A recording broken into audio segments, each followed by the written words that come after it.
Hey guys, tonight we're setting sail into the ancient world, drifting across the sun-drenched waters of the Red Sea, back to a time when powerful kingdoms rose and fell with the tides of trade and ambition. You find yourself standing on the dusty shores of what we now call Eritrea, squinting out at the shimmering expanse, feeling the gentle sea breeze on your face. Imagine dhows with their triangular sails, laden with exotic spices and shimmering silks, gliding effortlessly towards distant horizons. But tonight, we're not just admiring the view. We're looking for something far more intriguing, something that might just, well, if you were actually there, you probably wouldn't survive the encounter. We're hunting for whispers of a queen, a truly remarkable figure from Ethiopian history who, against all odds and expectations, commanded not just armies, but an actual naval fleet.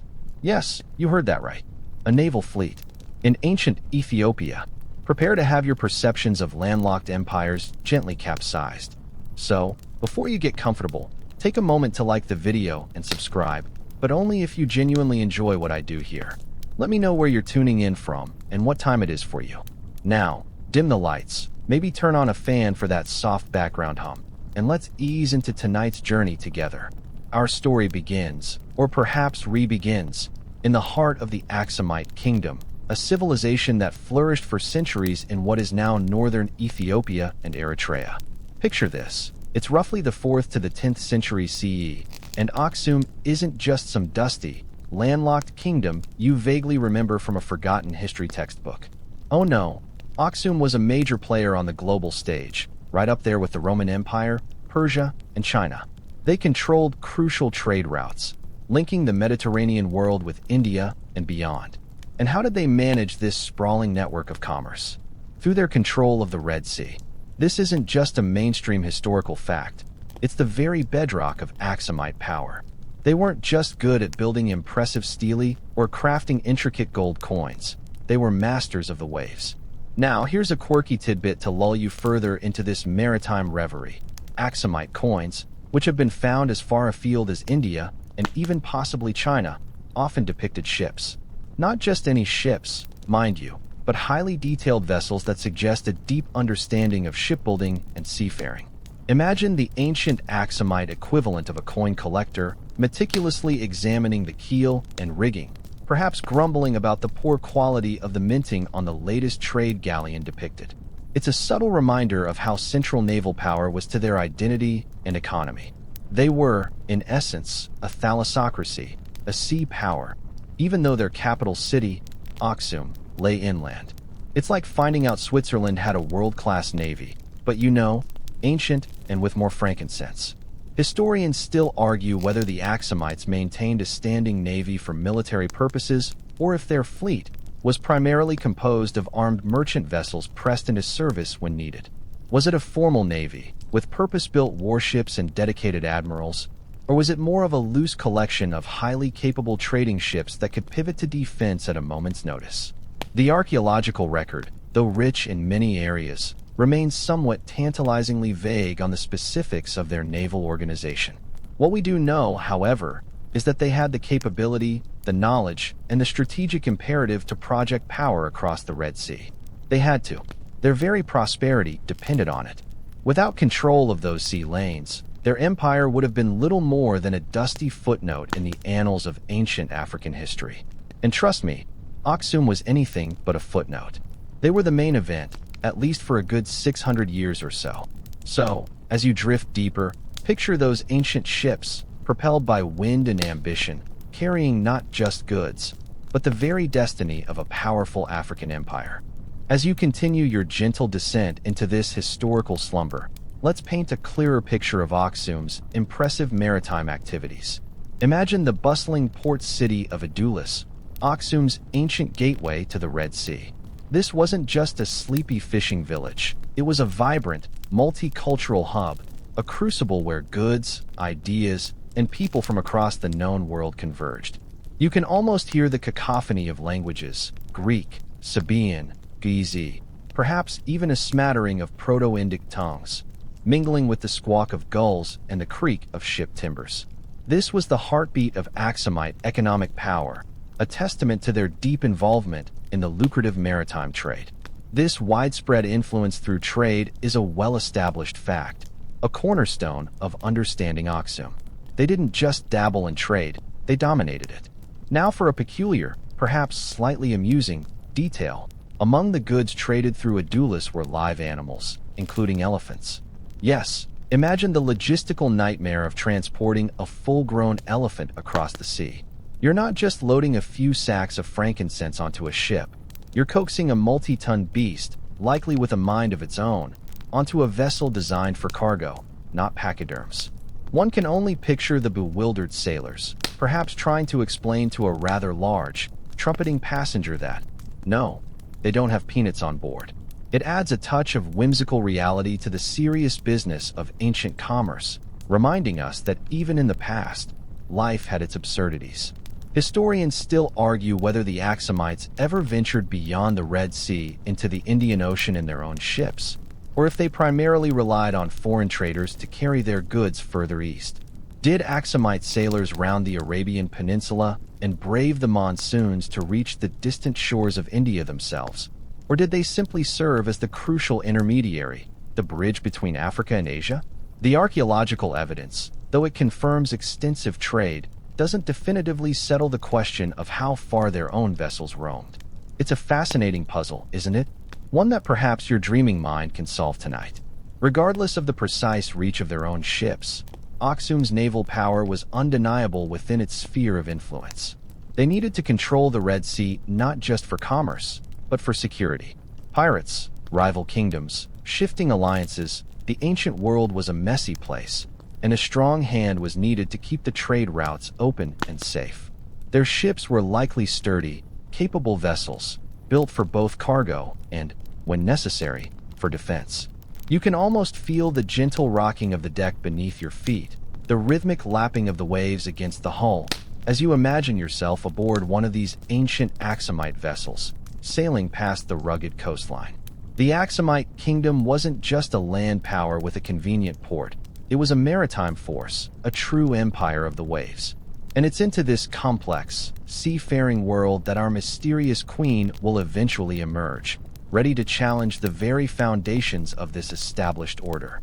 The stage is set for a dramatic, if historically hazy, tale of rebellion and naval command. And so, as the Red Sea continues to gently rock our imaginary vessel, we turn our attention to the figure who will shake this stable maritime world to its core, Queen Judith. Her story is shrouded in mist, a swirling eddy of legend and fragmented historical accounts. You probably won't find her on many primary school timelines, and that's a shame, because her impact was, by all accounts, seismic. She's often referred to as the Fire Queen or the Destructive Queen, and for good reason. Her rise to power was not a gentle ascent, but a violent, transformative upheaval that challenged the very fabric of Aksumite society, including its naval dominance. Now, a mainstream historical fact about Judith. She is widely credited, or perhaps debited, with the destruction of Aksum, the ancient capital. Imagine the great stelae, those towering obelisks carved from single pieces of granite, still standing testament to Aksumite power today. During Judith's time, these would have been relatively new, gleaming monuments. Her campaigns are said to have led to the toppling of these majestic structures, the burning of churches, and the general decimation of the Aksumite heartland. It was not a quiet revolution. It was a fiery cataclysm that left scars on the landscape and in the collective memory of the Ethiopian people for centuries. It's the ancient equivalent of someone showing up and deciding to rearrange all your furniture by setting it on fire. Here's a quirky or fringe tidbit about her. Some legends claim that Judith was not even of Aksumite origin. One popular tradition suggests she was a Jewish queen from the southern kingdom of Dammit, driven by religious zeal or personal ambition to dismantle the Christian Aksumite Empire. Others whisper that she was a pagan queen, or even an exiled princess from Aksum itself, returning with a vengeance.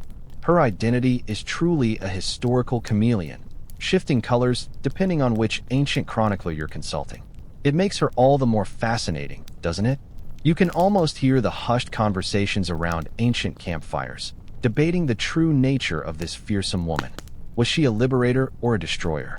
A religious crusader or a ruthless conqueror? Historians still argue whether Giudit's actions truly marked the complete collapse of Aksumite civilization or if it was more of a protracted decline, with her rebellion being a significant, albeit not sole, contributing factor. Was she the single hammer blow that shattered an empire, or merely the most dramatic symptom of deeper, underlying societal and environmental stresses? The archaeological record shows evidence of destruction around the period, but pinpointing it solely to her campaigns can be tricky. What is clear, however, is that her name became synonymous with a period of profound disruption, a time when the established order, including Aksum's powerful maritime network, was thoroughly challenged. Her emergence on the scene means that those well-oiled trade routes and bustling ports we discussed earlier were about to experience a very rude awakening. And for a queen to command a naval fleet in such a tumultuous time implies an extraordinary level of strategic foresight and military prowess. As the gentle hum of our historical narrative continues, let's delve deeper into the enigma that is Queen Giudit, or Yodit as she's sometimes known. We touched upon the fragmented nature of her story, and this very fragmentation is a mainstream historical fact in itself. Our understanding of her largely comes from oral traditions, later written chronicles, and archaeological findings that, while compelling, don't always offer definitive answers. It's like trying to piece together a complex jigsaw puzzle where half the pieces are missing and the other half are slightly water damaged. You get the general picture, but the fine details remain elusive. This makes her story all the more captivating for those of us who enjoy a good historical mystery. Now, for a truly quirky or fringe tidbit that highlights the depth of the scholarly debate, the very existence of Giudit is, for some historians, still a subject of contention. Some scholars propose that she might not have been a single historical figure at all, but rather a composite character, a legendary amalgamation of several rebellious leaders, or a symbolic representation of a period of upheaval. Imagine the academic conferences, the polite but firm disagreements over ancient texts and carbon-dated pottery shards. It's enough to make you chuckle gently into your pillow. So, while we're exploring her naval exploits, remember that you're engaging with a narrative that has been debated and reshaped across centuries.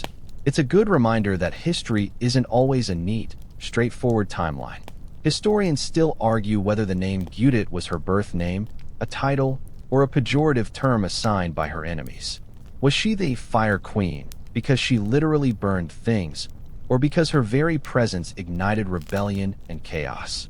The lack of contemporary inscriptions bearing her name from the Aksumite heartland adds to the mystery. It's like trying to find someone's name in a historical phone book from a city that no longer exists, where the only copies are handwritten and prone to dramatic embellishment. This absence of definitive, self-identifying records is a major reason why her true identity and origins are so fiercely debated. What we do know, however, is that a significant period of disruption occurred in the Aksumite kingdom around the 10th century, consistent with the legends of Giudit's devastating campaigns. The shift of the Ethiopian capital further south, away from Aksum, and the eventual rise of the Zagwe dynasty are often attributed, at least in part, to the pressures exerted by figures like Giudit. So, whether she was a single, formidable woman or a powerful symbol of rebellion, her impact on the course of Ethiopian history, including its maritime power, was profound. Consider the immense task of leading a revolt against an established empire, especially one with a sophisticated trade network and, as we've discussed, a strong presence on the Red Sea. To not only challenge their land-based power, but also to command or influence naval operations speaks volumes about her strategic genius, or perhaps the widespread nature of the rebellion she represented. How does one, especially a woman in that era, amass such authority and resources? It implies a charisma, a ruthlessness, and an organizational capability that few could match. As you drift off, ponder the sheer audacity it must have taken to disrupt the very seas controlled by one of Africa's great empires. Now, let's navigate our way through the fascinating, though often murky, waters of Aksumite naval technology. If Queen Giudit was indeed commanding a fleet, or at least leveraging existing maritime capabilities, what sort of vessels would she have been dealing with? Imagine yourself standing in a bustling Aksumite shipyard, not a grand, organized affair like a Roman dockyard, perhaps, but a lively, practical hub of activity. You'd smell the pungent scent of freshly cut timber, the faint tang of salt, and perhaps the smoke from a nearby forge. A mainstream historical fact about Aksumite ships: they were primarily dhows, or similar types of sewn plank vessels. Unlike the Mediterranean tradition of using nails or pegs, these ships were literally stitched together with core, coconut fiber, ropes. This might sound precarious to our modern ears, accustomed to rivets and welds, but it was an incredibly effective and resilient method, especially for the sometimes treacherous waters of the Red Sea and Indian Ocean. This flexible construction allowed the hulls to flex with the waves, making them less prone to shattering in rough seas. It's like the difference between a rigid modern boat and a slightly bouncy, more forgiving ancient one. Here's a quirky or fringe tidbit about these sewn boats. The Aksumites, or at least the cultures they interacted with, were so adept at this form of shipbuilding that some accounts suggest they could disassemble their ships, carry the planks overland, and then reassemble them in a different body of water. Imagine the ultimate flat-pack furniture, but for seafaring. You could effectively portage a ship from one river system to another, or from a lake to the coast, providing incredible strategic flexibility. It makes you wonder if they ever lost a few ropes or planks along the way. Has anyone seen the mast for ship number 3? I could have sworn it was in this pile. Historians still argue whether the technology for sewn plank boats was independently developed in the Red Sea region, or if it was introduced from India or the Arabian Peninsula. Was it an ingenious Aksumite innovation born of local resources and necessity, or a knowledge transfer from their extensive trade partners? The precise origins are debated, but its widespread adoption in the region is undeniable. What is clear is that Aksumite mariners were skilled navigators, intimately familiar with the monsoon winds that dictated trade routes across the Indian Ocean. They understood the currents, the stars, and the subtle language of the sea. These ships, whether solely for trade or adapted for conflict, would have been robust and capable. They were powered by large, distinctive triangular sails known as lateen sails, which allowed them to sail effectively even against the wind, a huge advantage over the square-rigged vessels common in other parts of the ancient world. You can almost feel the wind filling the sail, pulling the ship forward with a quiet determination. This advanced sailing technology, combined with their understanding of the sea, would have been key to Aksum's prosperity and, crucially, would have been the foundation upon which Queen Gudit could have launched her own naval operations, whether for transporting troops, blockading ports, or engaging in direct skirmishes. It's truly fascinating how a kingdom often remembered for its land-based monuments was so deeply reliant on, and proficient in, the mastery of the waves. With a clearer picture of Aksum's seafaring prowess, let's now envision Queen Gudit's naval campaigns. While direct, detailed accounts are scarce, remember, we're navigating through historical mist here. We can infer a great deal from the disruption she caused and the nature of Aksumite power. Imagine the Red Sea, usually a bustling highway of trade, suddenly becoming a tense, dangerous waterway. You might hear hushed whispers in port towns, rumors of strange sails on the horizon, of merchant ships turning back or disappearing altogether.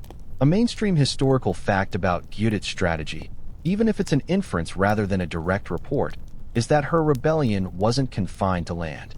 If she truly crippled the Aksumite Empire, she would have needed to disrupt their economic lifelines, and those lifelines ran through the Red Sea.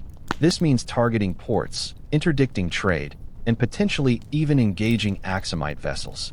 A landlocked rebellion, no matter how fierce, couldn't have dealt such a blow to a maritime power without impacting its sea-based economy. It's like trying to defeat a fish by burning down the forest. You have to go where the fish lives, which, in Aksum's case, was the sea. Here's a quirky or fringe tidbit to ponder. Some legends hint that Gudit herself might have had maritime experience or come from a coastal region, giving her an innate understanding of naval logistics. Perhaps she wasn't just a land commander who ordered ships. Perhaps she understood the rhythm of the waves, the challenges of loading cargo, the fickle nature of the winds. Imagine her, not just on horseback leading an army, but perhaps standing on the deck of a sewn-plank dhow, the salty spray on her face, directing her fleet. It adds a whole new dimension to her fearsome reputation, doesn't it? She wouldn't just be a queen of fire and sword, but a queen of sails and currents. Historians still argue whether Judith commanded a formal, purpose-built navy in the modern sense, or if she simply rallied disaffected Aksumite sailors and appropriated merchant vessels for her destructive purposes. Was it a coordinated fleet with a strategic admiral, or a more opportunistic collection of armed trading ships acting as corsairs? The distinction is important, as it speaks to the level of organized opposition she mounted. Did she build ships from scratch, or did she simply turn Aksum's own naval strength against itself? This ambiguity makes her naval exploits even more intriguing, forcing us to consider the various ways in which a land-based rebellion might develop a sea leg. Envision the scene: an Aksumite merchant vessel, perhaps laden with ivory and gold, sailing innocently towards Adulis. Suddenly, darker, less familiar sails appear on the horizon, perhaps flying the banner of Judith. The merchant captain would face a terrifying choice: fight, flee, or surrender. These encounters, whether direct battles or simply blockades, would have choked the lifeblood of Aksumite trade. Without the constant flow of goods and wealth through the Red Sea, the empire's coffers would have dwindled, its ability to maintain armies and infrastructure severely hampered. The sea, once Aksum's greatest asset, could have become its vulnerability, skillfully exploited by a resourceful and relentless queen. It's a reminder that even the most established powers can be undone by an unexpected challenge from an unforeseen direction. As we continue to float through the historical currents of ancient Ethiopia, let's consider the widespread impact of Judith's naval campaigns, real or inferred, on Red Sea trade. Imagine the vibrant, interwoven tapestry of commerce that defined the region before her rise. Silks from China, spices from India, frankincense from Arabia, gold and ivory from Inner Africa, all flowing through this crucial maritime artery. Judith's intervention wasn't just a localized conflict. It sent ripples, and sometimes tidal waves, across this entire network. A mainstream historical fact here: the Red Sea trade routes were fundamental to the economies of numerous ancient powers, not just Aksum. Egypt, Rome, Persia, and later the Byzantine Empire all had a vested interest in the stability and accessibility of these routes. When a power like Aksum, which largely guaranteed that stability, faltered, the entire system felt the tremors. Judith's disruption wasn't just about defeating a kingdom. It was about momentarily turning a superhighway of ancient commerce into a treacherous bottleneck. Here's a quirky or fringe tidbit related to this disruption. Some theories suggest that the chaos caused by Judith might have indirectly contributed to the rise of new, smaller trading hubs along the African coast, as merchants sought safer, less contested ports. Imagine enterprising captains, weary of blockades and pirate attacks, perhaps even those flying Judith's colors, seeking out secluded coves and forgotten harbors to offload their precious cargo. It would have been a chaotic free-for-all, a sort of ancient, high-stakes game of hide-and-seek on the high seas. You can almost hear the sighs of relief from merchants who found an unguarded anchorage, or the groans of frustration from those who discovered their usual port was now a no-go zone. Historians still argue whether the long-term shift in Red Sea trade dominance away from Aksum and towards Arabian powers like Yemen was a direct consequence of Judith's actions or part of a broader, slower economic reorientation. Did she trigger a permanent change in maritime power dynamics, or did she simply accelerate an existing trend? The truth, as always, is probably more nuanced, a complex interplay of internal and external factors. But what is undeniable is that her period of influence marked a significant disruption in the traditional patterns of trade. Envision the ripple effect. If spices couldn't reliably reach the Mediterranean from India via the Red Sea, prices would skyrocket in places like Rome and Byzantium. If ivory couldn't flow from Africa, demand would surge elsewhere. This economic shockwave would have impacted everyone, from the emperors and their palaces to the humble market vendors. The disruption caused by a queen in a seemingly distant land could be felt in far-flung corners of the ancient world. It's a powerful illustration of how interconnected ancient economies truly were, long before the internet or global supply chains existed. And all this, thanks in part to a formidable queen who apparently wasn't afraid to take her fight to the very waves. As the quiet hum of our journey continues, let's consider what daily life might have been like in Aksum during this period of intense upheaval, particularly for those living near the coast or relying on maritime activities. Imagine the whispers in the markets, the anxious glances towards the horizon, the ever-present uncertainty. You might find yourself walking through the winding streets of a port town, perhaps Adulis, and noticing a shift in the air, a subtle tension that wasn't there before. A mainstream historical fact: periods of widespread rebellion and warfare, like Giudit's alleged campaigns, invariably lead to food shortages and economic hardship for the general population. Trade routes are disrupted, fields go uncultivated, and people become refugees. For Axumites, especially those dependent on imported goods or the export of their own products, life would have become significantly harder. The luxury items that once flowed freely through their ports would become scarce, and even basic necessities might have been difficult to obtain. It's the ancient equivalent of a supply chain crisis, but with real swords and angry queens involved. Here's a quirky or fringe tidbit to gently lull you further. Some historical accounts, though highly debated, suggest that during times of extreme stress, Axumites might have resorted to unusual measures for sustenance, perhaps rediscovering forgotten foraging techniques or relying more heavily on less common local plants and animals that were usually ignored. Imagine a desperate villager trying to make a meal out of some obscure root, perhaps thinking, well, at least it's not another plate of whatever that was yesterday. It's a testament to human resilience and adaptability in the face of adversity, even if the solutions were less than appetizing. Historians still argue whether the depopulation evident in some Axumite settlements during this era was solely due to Giudit's direct actions, or if it was also influenced by famine, disease, or a gradual migration of people seeking safer, more stable regions. Was it a dramatic exodus triggered by immediate threat, or a slow trickle of despair over generations? The archaeological evidence of abandoned sites is clear, but the precise reasons for abandonment can be complex and multifaceted. The truth, as is often the case with ancient history, lies somewhere in the hazy intersection of these possibilities.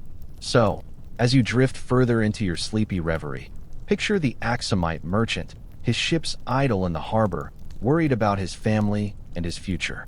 Imagine the farmer, looking nervously at the road, wondering if soldiers, loyalist or rebel, would arrive to demand tribute or seize his harvest. The sound of distant skirmishes, the sight of smoke on the horizon, would have become disturbingly common. Even the most seemingly peaceful daily routines would have been underpinned by a deep sense of unease. For the common person in Aksum, Giudit's rise was not just a historical event. It was a profound personal crisis that reshaped their lives, their livelihoods, and their sense of security. And all because one determined queen decided the established order, including its vital naval lifelines, needed a serious shake-up. Now let's gently shift our focus to what the ground beneath our feet, or rather, the archaeological digs, can tell us about Aksum's maritime legacy, especially in light of the disruptions attributed to figures like Giudit. Imagine patient archaeologists, brushing away millennia of dust, unearthing fragments that whisper tales of ancient seafarers. You can almost feel the dry earth sifting through your fingers, revealing clues one by one. A mainstream historical fact stemming from these archaeological discoveries is the presence of extensive evidence of Axumite trade goods from distant lands found at sites like Adulis and even inland at Aksum itself. We're talking Roman glass, Indian pottery, and even Chinese silks. This isn't just a handful of items. It's a consistent pattern of imports that vividly paints a picture of a kingdom deeply integrated into global trade networks, a network utterly reliant on ships and control of the Red Sea. These finds corroborate the written accounts of their vast trading empire. It's like finding receipts from every country on Earth in someone's ancient wallet, clear proof they traveled a lot. Here's a quirky or fringe tidbit from the archaeological realm. Some excavations at coastal sites have revealed what appear to be ancient slipways or rudimentary docking facilities, but notably, very few large, intact shipwrecks. This has led to speculation. Could it be that the Axumites were so adept at salvage and reuse that very little was left behind? Or perhaps the nature of their sewn plank boats meant they simply disintegrated more easily than, say, a Roman war galley built with nails? It's a tantalizing mystery. Where did all the ships go? Maybe they just dissolved into the sea like ancient biodegradable shipping containers. Historians still argue whether the apparent decline in imported luxury goods found in later Aksumite strata directly correlates with Gudit's period of disruption, or if it was part of a larger economic downturn already in progress. Did her campaigns sever these trade links, leading to a noticeable drop in foreign artifacts? Or was it a symptom of other internal or external pressures that were already weakening the Aksumite grip on trade? The archaeological record, while providing a snapshot of consumption, doesn't always spell out the why with perfect clarity. What these ruins undeniably confirm, however, is the central role of maritime activity in Aksumite prosperity. The very layout of their coastal settlements, the types of artifacts recovered, and the enduring evidence of bustling markets all point to a people whose lives were intricately linked to the sea. The large quantities of amphorae, those ancient ceramic shipping containers, found at Aksumite sites tell a silent story of wine and oil, transported across vast distances by ship. So, when Gudit purportedly turned her attention to Aksum's naval power, she wasn't just targeting ships. She was striking at the very heart of the empire's wealth and influence, aiming to unravel the threads of a millennia-old maritime legacy. These silent stones and broken pots continue to whisper tales of the winds and waves that shaped this remarkable African kingdom. Let's glide forward in our historical journey, leaving the immediate chaos of Gudit's era for a moment to appreciate the broader tapestry of Ethiopian seafaring traditions, a legacy that extends far beyond one queen. Imagine the countless generations of sailors, fishermen, and traders who plied the Red Sea long before and long after Aksum's peak. You can almost feel the calloused hands on the ropes, the sun-baked faces gazing out at the endless horizon. A mainstream historical fact, Ethiopian seafaring history didn't begin or end with Aksum. Long before the Aksumite kingdom rose to prominence, peoples inhabiting the coastal regions of what is now Eritrea and Djibouti were already engaged in maritime trade, connecting with ancient Egypt and Arabian cultures. This deep-rooted connection to the sea is a consistent thread throughout the region's history, showcasing a profound and enduring understanding of nautical ways. It's like a family tradition passed down through generations, but instead of baking bread, they're building boats and navigating by the stars. Here's a quirky or fringe tidbit to gently tickle your imagination.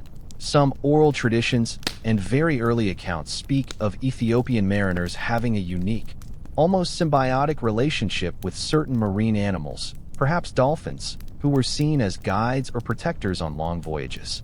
Imagine a grizzled Aksumite captain, his face weathered by sun and salt, telling tales of a pod of dolphins leading his ship through a tricky reef, or signaling the approach of a distant land.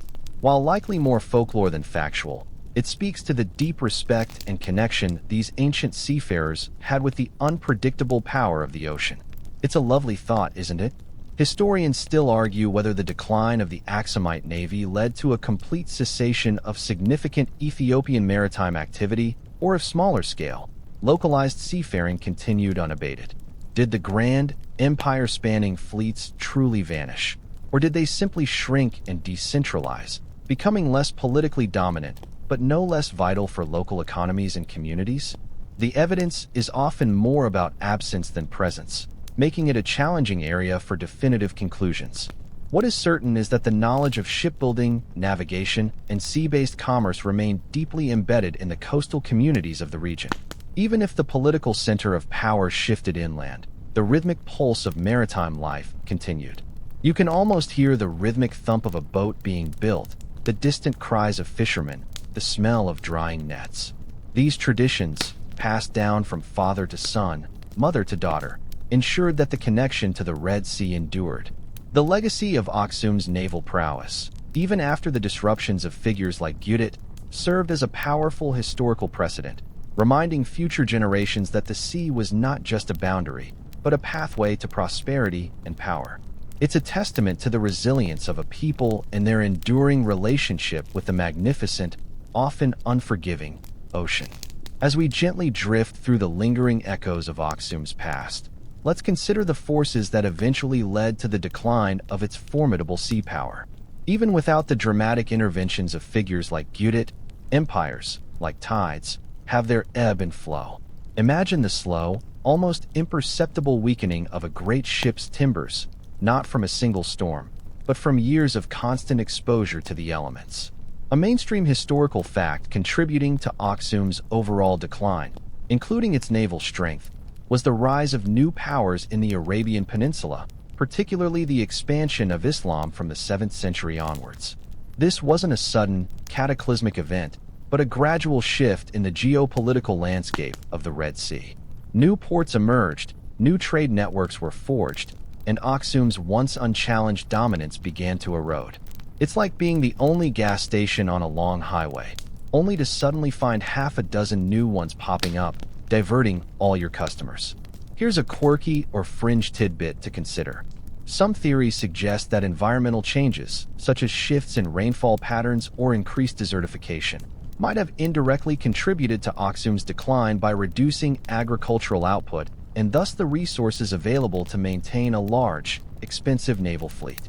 Imagine a powerful empire slowly but surely finding its granaries emptier, its tax revenues shrinking, making it harder to fund ship construction or pay for maintenance.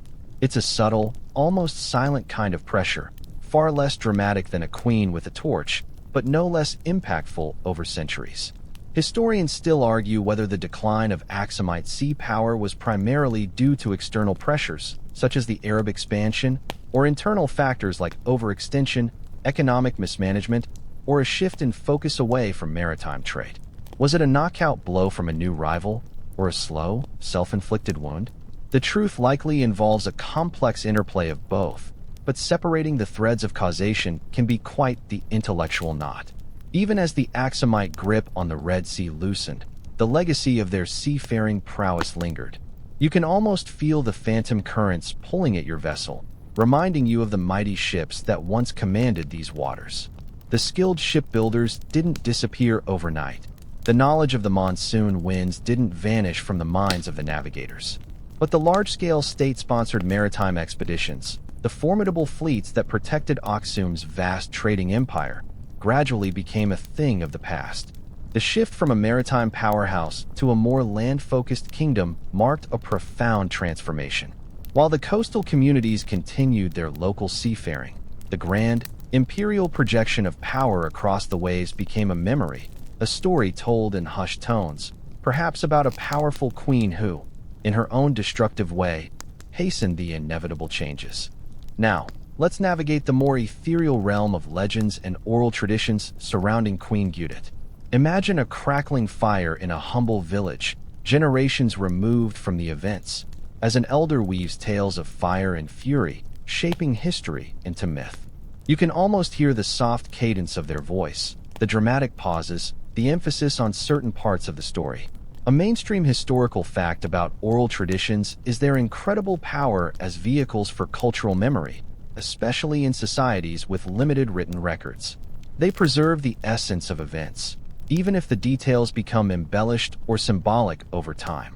Judith's story, passed down through generations of Ethiopian storytellers, is a prime example of this phenomenon, reflecting how a powerful historical figure can become larger than life in the collective consciousness. It's like a game of historical telephone, but where each person adds a dragon or a magical sword to the message.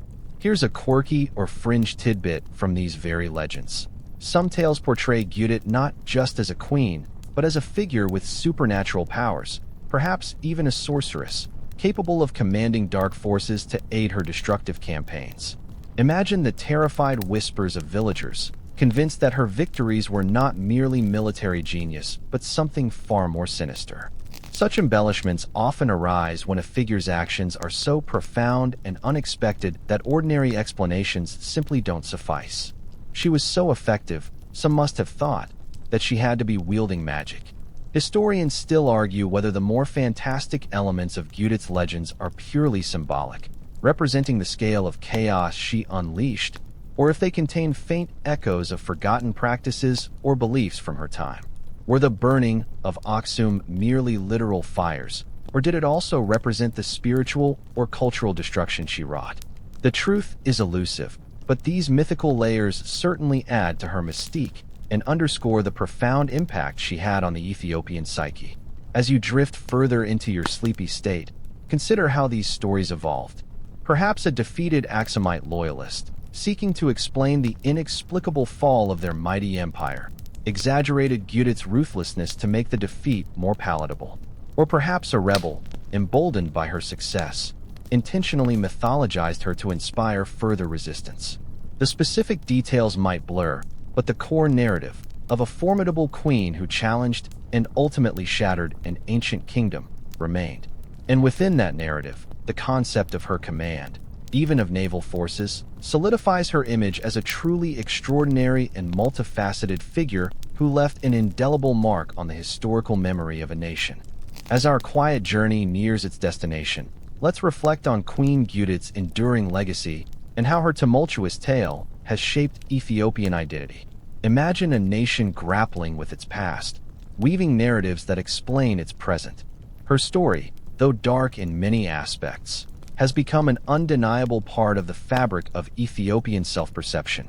A mainstream historical fact, Gudit's rebellion is often seen as a pivotal moment marking the end of the Aksumite period and the transition to the so-called Dark Ages of Ethiopian history, which eventually gave rise to the Zagwe dynasty. Her actions, whether intentional or not, fundamentally altered the trajectory of the Ethiopian state, pushing its political and cultural center further south and inland, away from its ancient Red Sea roots. It's like a country suddenly deciding to move its capital city, along with its entire identity, to a completely different region. Here's a quirky or fringe tidbit. Despite her destructive reputation, some modern interpretations, particularly from certain feminist perspectives, view Gudit as a powerful, albeit controversial, figure of female agency and rebellion against an established, male-dominated order. Imagine history students debating whether she was a villain or an early, albeit violent, champion for women. This reinterpretation adds a fascinating layer to her story, turning a traditional antagonist into a complex, perhaps even admirable, figure for some. It's a good reminder that history is often in the eye of the beholder, and that villains can sometimes be re-evaluated by later generations. Historians still argue whether Gudit's legacy is primarily one of destruction and chaos, or if she inadvertently paved the way for a new, distinctively Ethiopian Christian civilization to flourish away from external pressures.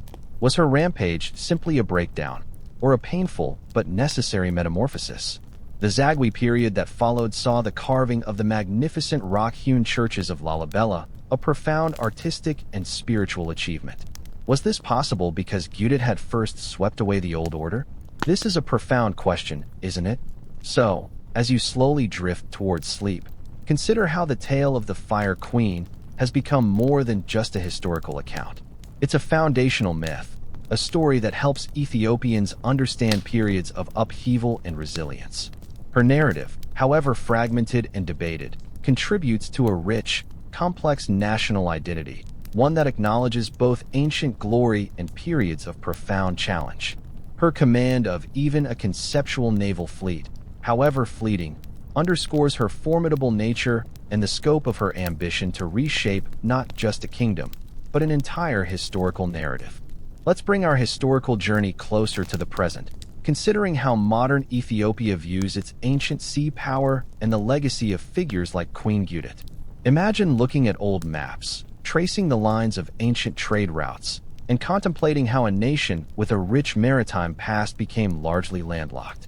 A mainstream historical fact, modern Ethiopia, particularly in recent decades, has shown a renewed interest in re-establishing a robust naval presence, despite losing its coastline following the independence of Eritrea in 1993. This push reflects a recognition of the strategic importance of maritime access and the desire to revive a long-dormant aspect of its historical identity. It's like discovering an old, powerful family heirloom in the attic and deciding to polish it up and use it again. Here's a quirky or fringe tidbit. Some contemporary Ethiopian strategists and historians actively referenced the Aksumite naval prowess, and implicitly, even the disruptive power of figures like Gudit, as inspiration for modern maritime ambitions. Imagine a military briefing where ancient dhows and fierce queens are mentioned alongside satellite imagery and modern naval blueprints. It's a fascinating blend of historical pride and contemporary geopolitical aspiration, illustrating how the past continues to inform the present in unexpected ways. Historians still argue whether the concept of a strong Ethiopian navy is primarily a matter of national pride and historical continuity, or a purely pragmatic geopolitical necessity in the Horn of Africa. Is it about recapturing a glorious past, or simply securing future economic and strategic interests? The truth is likely a combination of both, a compelling intertwining of historical identity and modern ambition. So, as your mind prepares to ease into deeper slumber, consider how the echoes of Aksum's ancient ships and a queen who dared to command them still resonate today. The stories of Red Sea trade, naval dominance, and even destructive rebellions are not just dusty old tales. They are vibrant parts of a national narrative that continues to evolve. The idea of an Ethiopian naval fleet, once a reality of the Aksumite Empire, is once again a topic of serious discussion, perhaps fueled by the lingering whispers of ancient power projected across the waves. The ghost of Gudit's fleet, whether real or symbolic, continues to sail the imagination, reminding a nation of its profound, if often forgotten, connection to the sea. As our journey through the ancient seas and the reign of Queen Gudit gently concludes, it's time to truly let your mind quieten. The whispers of history, the distant echoes of waves, and the faint scent of frankincense are all fading now, leaving you in a state of calm. You've explored a fascinating corner of the past, a tale of ambition, disruption, and an unexpected command of the seas. You've envisioned the bustling ports of Aksum, the unique construction of stone-plank dhows, and the fierce spirit of a queen who dared to challenge an empire, perhaps even on the water. You've considered the intricate dance of trade, the economic ripples of rebellion, and how ancient legends continue to shape modern identities.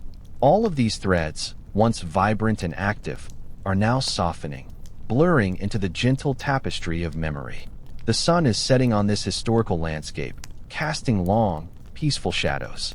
The winds that once filled ancient sails are now just a soft whisper outside your window, or perhaps the gentle hum of a fan. The worries and thoughts of your day are drifting away, like small boats on a calm sea, disappearing over the horizon. There's nothing left to do but surrender to the quietude. Allow the lingering images, the sturdy ships, the determined queen, the vast, shimmering Red Sea, to settle into your subconscious. They are no longer demanding your attention, but simply offering a final, soothing presence. Feel the comfort of your bed, the warmth of your covers, and the peaceful rhythm of your own breath. The grand narratives of history, the intricate details of ancient lives, have served their purpose. They have guided you to this quiet shore. There are no more facts to remember, no more questions to answer, just the profound stillness of the moment. Let yourself sink deeper, heavier, completely relaxed.